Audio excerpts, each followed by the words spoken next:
May 1959. KC, Wyoming, a cattle ranch on the Middle Fork of the Powder River 12 miles south of town, where the Bighorn Mountains fill the western sky and the spring grass was just coming in before the blizzard hit. The fence line along the east pasture is down in 3 places, and nobody has had time to fix it. There had not been time for anything in 3 weeks. The April blizzard had come through fast and cold, and had killed 17 head of cattle in the east pasture. Not the whole herd, but 17 was enough to take the margin out of the year before the year had properly started. Walt Briggs had spent the first week of May gathering what he could find, and hauling carcasses with his son Lyle, and burying what would not freeze again, and tallying what was lost. And by the time the tallying was done, he was 2 weeks behind on the spring fence work, and the calving was not finished, and the hay cutting on the south bench that was supposed to happen in the 3rd week of May, too. Capture the early growth for the surplus sale had not happened, because Walt's back had been going in and out since February, and the blizzard week had not helped it. And a man running a ranch alone with a 19-year-old son and a back that went wrong every 4 days was not a man who had reserves left over for bad luck. Here is the story. The ranch had been Walt Briggs's for 22 years. He had bought the home section in 1937 on a federal land bank loan when the Powder River country was cheap, because the drought had driven a lot of people out. And he had run cattle through the dry years and the good years and the price crash years with the particular stubbornness of a man who had bought the land specifically because he was not leaving it. He had married Louise in 1939. They had Lyle in 1940 and a daughter, Kay, in 1943. Louise had died of a ruptured appendix in the winter of 1951, on a night when the road to town was not passable, and the doctor could not get through.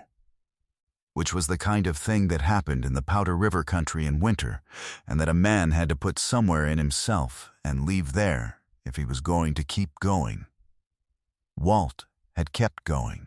The ranch smelled of spring mud and fresh calves, and the wet wool of cattle coming out of a hard winter still carrying their winter coats. And in the mornings it smelled of the wood smoke from the cook stove that Walt kept going until the May days were warm enough not to need it.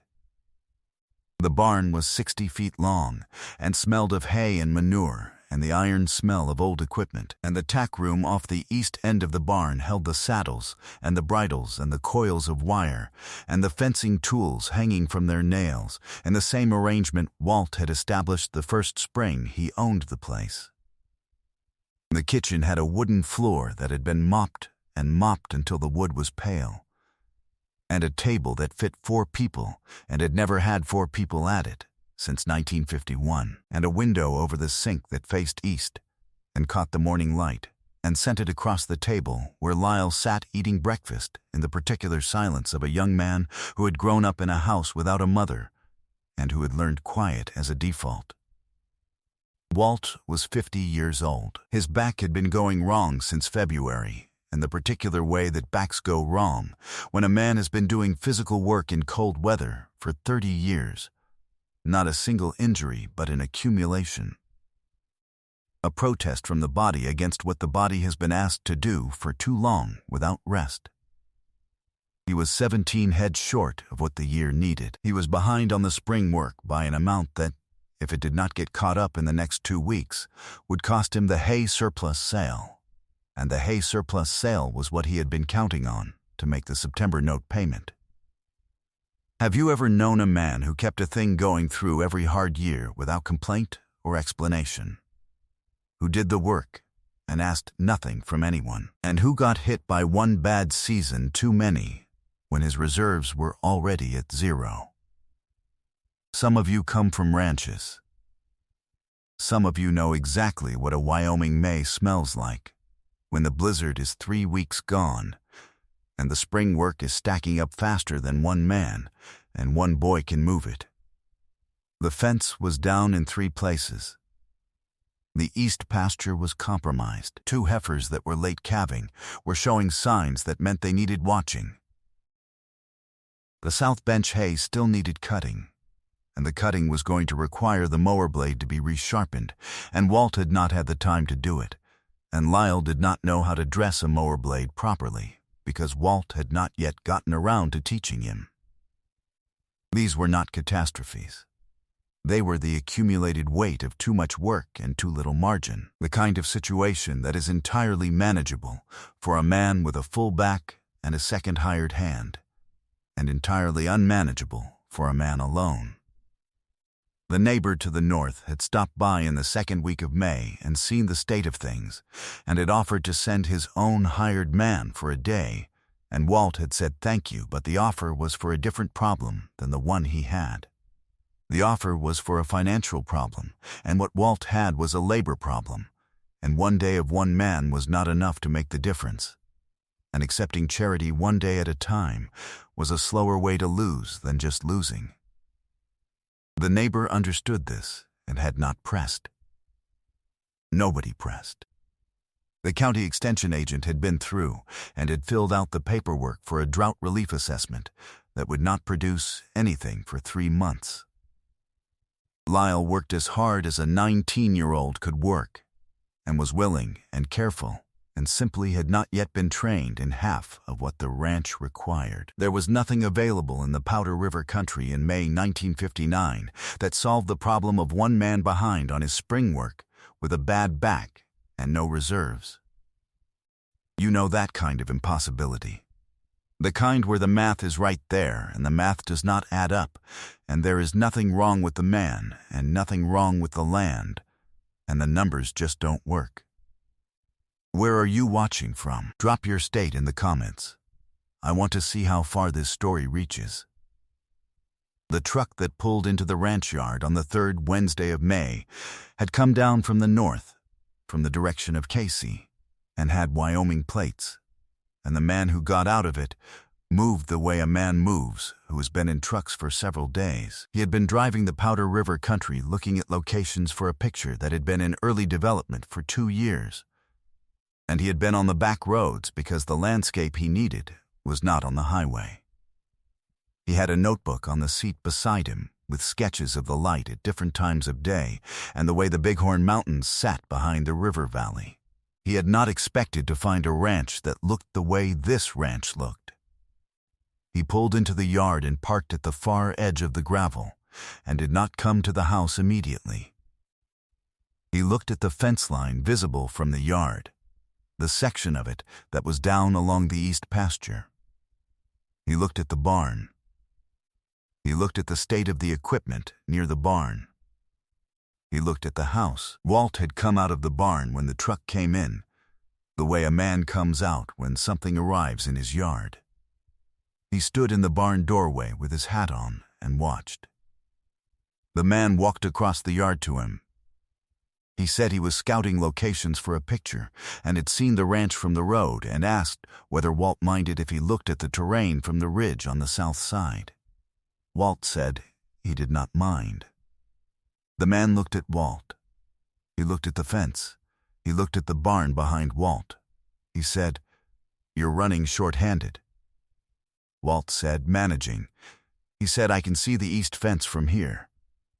He looked at Walt again. "I have 2 days before I need to be in Sheridan. I know how to work." He took his coat off. He folded it and set it on the hood of the truck. He rolled his sleeves to the elbow. What needs doing first? Walt Briggs has not moved. He is standing in the barn doorway with his hat on and his back at the particular angle it went to when it was wrong, and the spring mud is on his boots. And this man has just asked him what needs doing first. And Walt is looking at him the way a man looks at something unexpected that has not yet resolved itself into a category he recognizes. He said, "You don't have to." He said, "I know I don't." He looked at the fence. East pasture first, or the calving situation? Walt said, "Calving. There are 2 heifers that need watching." They went to the barn. He worked 2 days. He helped with the 2 heifers, one of whom needed assistance with the birth that Walt could not have managed with his back in the state it was in. He pulled fence posts with Lyle on the first afternoon and reset 3 sections of the east fence properly, the way it needed to be done, rather than the way a man with a bad back and a 19-year-old can do it in a hurry. He resharpened the mower blade on the second morning, which took 2 hours, and showed Lyle how to do it correctly while he worked, because that was the kind of knowledge that needed to travel. He helped cut the first section of the south bench hay on the second afternoon, working the mower while Walt ran the rake, because the mowing was harder on the back. When the light went, they stopped. They ate at the table where 4 people had not sat since 1951. Lyle was quiet, in the way he was always quiet. The man did not press conversation. On the second morning, he had looked at Walt's back and asked about it with the directness of a man who had spent time around physical work and who knew what a man looks like when something is consistently wrong. Walt had said it had been going in and out since February. He had said, "See a doctor in Sheridan when you go up. Tell him it has been 3 months." Walt said he would. He did. The second evening he ate supper and said he needed to be on the road by 6 the following morning. He shook Walt's hand in the yard. He shook Lyle's hand. He got in the truck. He did not look back. He lifted one hand going out the gate, easy and loose, the way a man raises a hand to answer a question he already knows the answer to, and then he was on the county road north toward KC and gone. Walt Briggs caught the spring work up. The fence was mended and the calving finished, and the south bench hay was cut on schedule, and the surplus sale happened in July the way it was supposed to happen. The note payment was made in September. The back was treated in Sheridan, a disc problem that a Sheridan doctor addressed with a course of treatment that Walt had not known was available, and that reduced the frequency of the bad days from every 4 days to every 3 weeks, which is a different life. He ran the ranch for 19 more years. Lyle took over the primary operation in 1963 when he was 23 and had become, by that point, the kind of ranch hand who could dress a mower blade and set a fence post and pull a calf and read the weather off the bighorns well enough to make most of the right calls. He married in 1965. His wife, a woman from Buffalo named Claire, took over the ranch books and found 3 years of missed opportunities in the hay surplus market that, once corrected, added $800 a year to the operation's margin. Walt handed Lyle the deed in 1978 and moved into the smaller house on the south edge of the property that had been the hired hand's quarters before they stopped needing a hired hand. He died in 1983. Lyle ran the ranch until 2001. Think about what 2 days of work on a Wyoming ranch in May of 1959 became. The south bench hay sold in July. The note was paid in September. Walt's back was treated in Sheridan, and the treatment worked. The spring work caught up, and the ranch did not slip further behind, and Lyle had the skill of dressing a mower blade from that May forward. That is 19 more years of Walt running the operation he built, plus 38 years of Lyle after him. 57 years from the gate that a truck went out of in May of 1959. The 17 head lost in the blizzard were absorbed into a year that did not collapse because the spring work got done. 2 days. 1 set of sleeves rolled to the elbow. The rest of it was Walt and Lyle. On the wall of the tack room off the east end of the barn, Lyle's son runs the ranch now, has run it since 2001.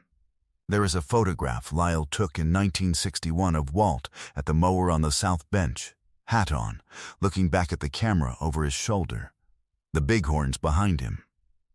It is the only photograph of Walt working that exists, because Walt did not allow photographs of himself as a rule, and Lyle had taken this one without asking. The afternoon light from the tack room's south window comes across the photograph every day and holds there before it moves on.